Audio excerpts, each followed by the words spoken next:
Art of saying no. No చెప్పడం అనేది, అది కూడా ప్రాపర్‌గా అవతల వాళ్ళని నొప్పించకుండా, నువ్వు బాధపడకుండా, ఎటువంటి కాన్సిక్వెన్సెస్ లేకుండా చెప్పడం అనేది quite an art. And basically అది మనలో చాలామందికి రాదు. ఎందుకంటే మనం పెరిగే విధానం, we're not conditioned that way. చిన్నప్పటి నుండి అన్నింటికి యెస్ చెప్పడం, నో అనేది పెద్ద రిజెక్షన్ లాగా ఫీల్ అవ్వడం, నో అని చెప్పిన వాళ్ళని నెగెటివ్‌గా తీసుకోవడం, ఇటువంటివే మన చుట్టుపక్కల చూసాం. బట్ అలవాటు చేసుకుందాం. ఎందుకంటే saying no is quite important.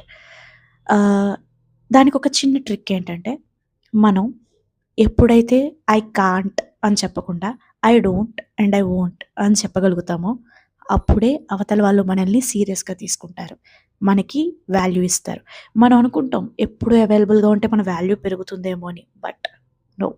మన బౌండరీస్ మనం పెట్టుకున్నప్పుడు, మనం స్ట్రిక్ట్‌గా కొన్నింటికి నో చెప్పి, అవతల వాళ్ళని కూడా పరిధిలో ఉంచినప్పుడు మాత్రమే మనల్ని అవతల వాళ్ళు సీరియస్‌గా తీసుకుంటారు. లేకపోతే మనం ఎప్పుడూ గ్రాంటెడ్‌గానే ఉంటాం వాళ్ళ లైఫ్స్‌లో. నేను కూడా ఈ మధ్యనే 'ఆర్ట్ ఆఫ్ సేయింగ్ నో' అనే బుక్ చదివాను. It quite helped me. So, yeah! If at all you are also struggling with saying no, then yeah! Go have a read and yeah! It will definitely help you. By.